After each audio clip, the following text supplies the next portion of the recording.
Então, hora de falar de saúde aqui. Toda segunda-feira você já sabe que a gente tem esse papo. E hoje a gente vai conversar sobre transplantes cardíacos. Segundo o Ministério da Saúde, na última semana, entre 19 e 26 de agosto, foram realizados 13 transplantes de coração no país, sendo 7 no estado de São Paulo.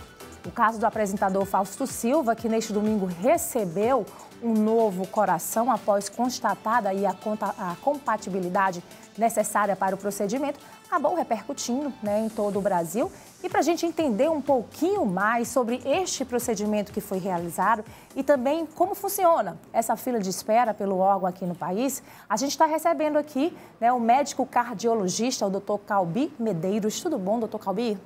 Tudo bem, Sheila, bom dia. Bom dia, seja muito bem-vindo. Mais uma vez ao nosso Sem de Tudo, já esteve aqui com a gente, conversando também sobre o coração com a gente. E é claro que a gente não poderia deixar de falar sobre esse assunto. A gente viu de ontem para hoje, o quanto que repercutiu, muita gente questionando essa questão da fila de espera, como funciona aqui no país. Então, a gente pode começar até falando sobre isso, porque realmente deixou dúvida em muita gente. Vamos explicar como é que funciona isso, doutor? Tudo bem, então é importante reforçar a lisura desse processo pelo Sistema Nacional de Transplantes e que realmente tem critérios objetivos para ocorrer esse processo, tá? Então, a partir do momento que tem a indicação, no caso de um transplante cardíaco, que a equipe do paciente indica o transplante, ele é listado na fila, tá? Quando ele é listado, dependendo da condição clínica do paciente, ele pode ser priorizado, ou seja, da gravidade do paciente, ele pode ser priorizado, ou seja, se estiver usando medicações para manter o bombeamento do coração, dispositivos de assistência circulatória, isso pode ser um processo para priorizar o paciente junto com outros pacientes que estão na mesma condição clínica. E a partir desse momento, ele fica, quando é disponibilizado um órgão no sistema, principalmente em região do estado que o paciente esteja, porque assim, no quesito do transplante cardíaco, ele tem uma especificidade que é o tempo entre a retirada do órgão, sim, do cadáver e o implante no receptor. Então, esse tempo ele é curto, ele é de torno de 4 horas. Então, são outros fatores que determinam para qual estado o órgão vai.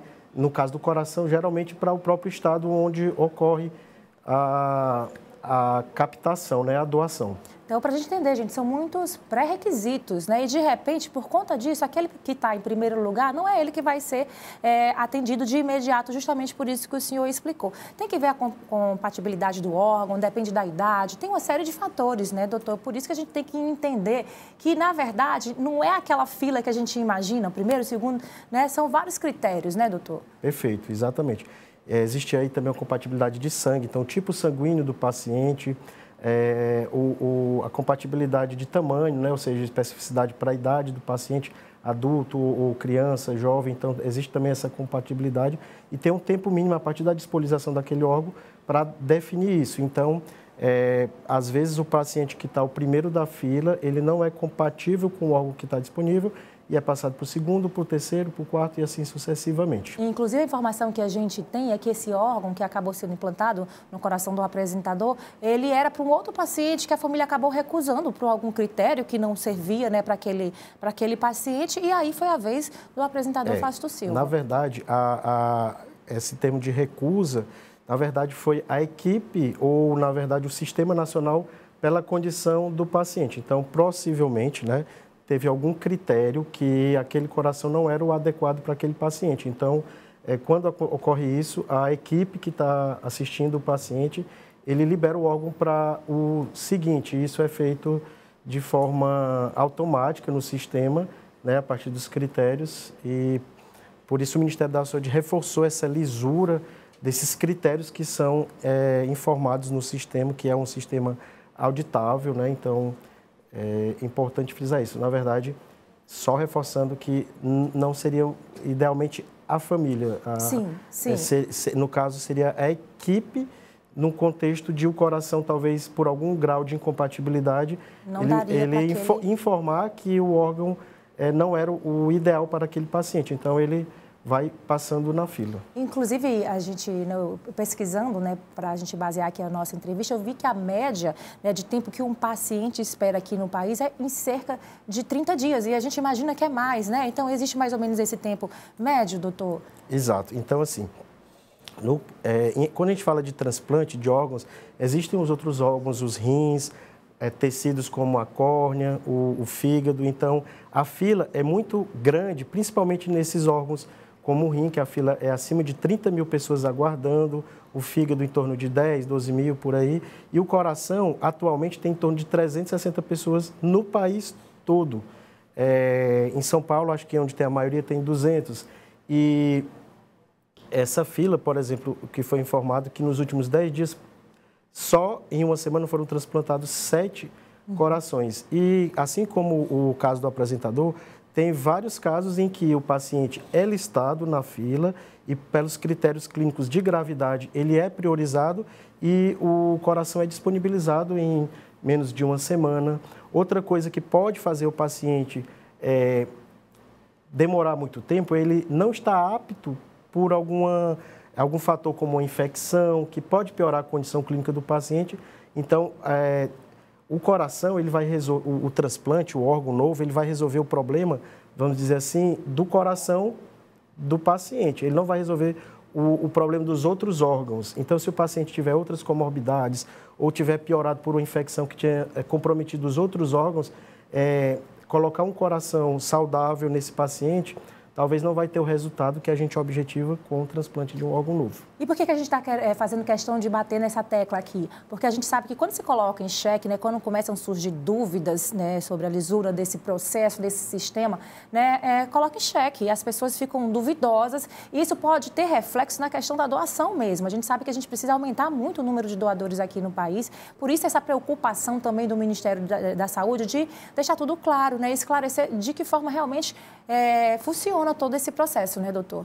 Perfeito. Uma das principais causas entre a demora e a espera de um paciente por um órgão é a baixa adesão de aceite no Brasil da doação de órgãos. Ou seja, a partir do momento que aquele paciente, que é o doador, tem a declaração de morte encefálica, que ele é um potencial doador, e no Brasil, quem tem o poder dessa decisão é a família. Mesmo que o paciente manifeste em vida que é doador, se a família tiver recusa, esse órgão ele não vai ser doado. Então, é extremamente importante que a família, né, principalmente se o paciente já tiver manifestado em vida que quer doar, é um doador de órgãos após a sua morte, é importante a família ter esse aceite. Nós temos taxas de em torno de 50%, 45% a 50% no Brasil, e no Piauí, quando a gente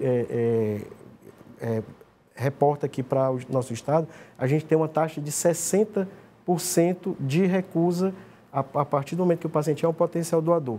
Já em outros estados, como Santa Catarina, essa taxa cai para 30%.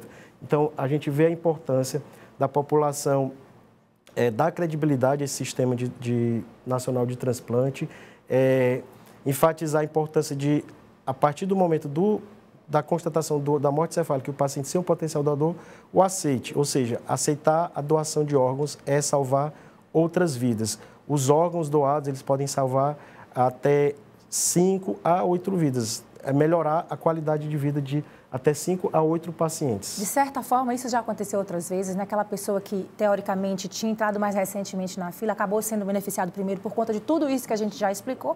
Não se tinha tanta visibilidade, porque agora trata-se de uma pessoa famosa, né? Conhecida em todo o país, mas é bom porque isso acaba dando visibilidade e a gente conversa sobre esse assunto tão importante, né, doutor? Agora, vamos falar desse procedimento em si, que é também um procedimento delicado. A gente imagina a família que já está nessa expectativa, ainda tem que acompanhar, né, tantas histórias que estão saindo, né, na mídia. Vamos falar desse processo do transplante em si do coração. Como é que é esse procedimento, doutor? Então, Patrícia, tudo se inicia em relação ao receptor, que é o que vai receber o órgão, quando ele tem alguma condição clínica que tem indicação de transplante, né? A equipe assistente indica o transplante Então, ele vai ser avaliado do ponto de vista de comorbidades, do ponto de vista de condição clínica de receber aquele órgão, de gravidade, psicologicamente e do aceite do paciente. Ele vai entrar na fila de transplante. Do outro lado, em relação ao doador, tudo inicia a partir do diagnóstico da morte cefálica, que é aquela morte cerebral onde o paciente tem a morte,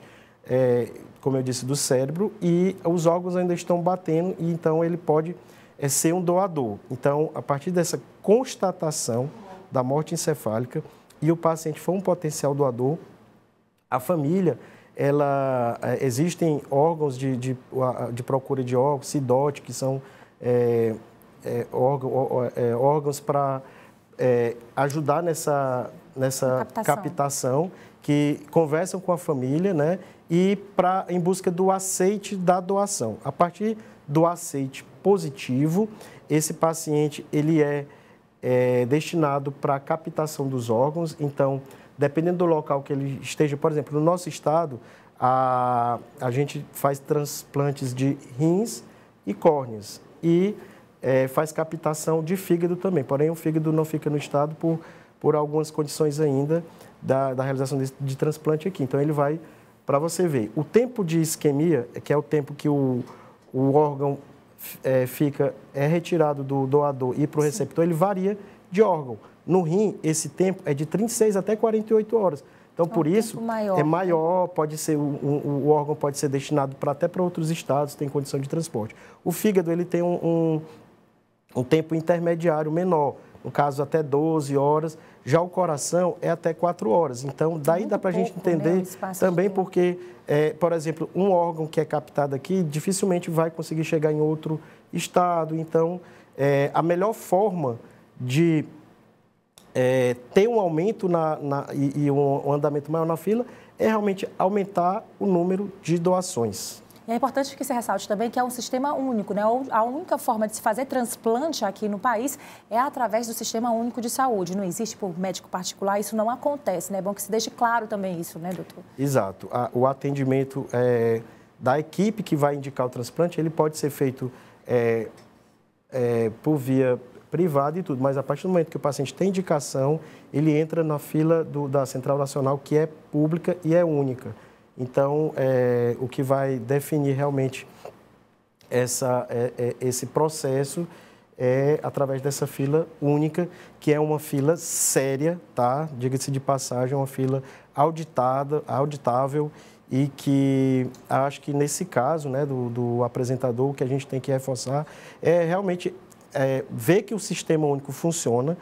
Talvez, em outros, dependendo regionalmente, o paciente pode não ter acesso a essa fila mais rápido, isso é uma condição específica, né? Então, talvez pode variar nisso, mas a fila, ela anda de forma equânime e regulada. Tá, para encerrar, vamos falar rapidamente sobre esse processo, então, pós-operatório, que já é uma batalha para você conseguir, né, realizar esse transplante. E o pós? O paciente que passa por esse procedimento, ele consegue ter, de fato, retomar uma qualidade de vida, doutor? Então, Shirley, no caso do transplante cardíaco, há relatos de uma sobrevida de 10, 15 até 20 anos com qualidade de vida. Obviamente, vai depender da condição prévia do paciente e dos outros órgãos, mas o paciente tem uma sobrevida de 10, 15 até 20 anos com uma melhora importante da qualidade de vida.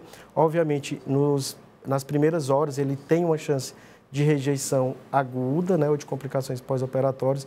Depois, nos próximos meses, ele vai ter que usar medicações para evitar a rejeição. Então, é um paciente que fica com a imunidade um pouco, com a imunidade reduzida, então ele pode ter risco de ter infecções oportunistas ou alguma infecção que ele já tinha reativar. Então, são os riscos mais imediatos, são de infecções devido à imunossupressão, mas hoje em dia os imunossupressores já estão mais modernos e os efeitos colaterais dele também são minimizados e o paciente, no caso principalmente do transplante cardíaco que a gente está falando, ele pode ter uma boa qualidade de vida, voltar às atividades normais. A gente tem casos aqui no Piauí, tá, de transplante cardíaco não realizado aqui, mas transferido para o estado de São Paulo, inclusive por essa mesma equipe do Dr. Bacal. Foi um paciente transferido do hospital onde eu sou coordenador da UTI. O paciente foi transferido via SUS para o Hospital Albert Einstein, em São Paulo.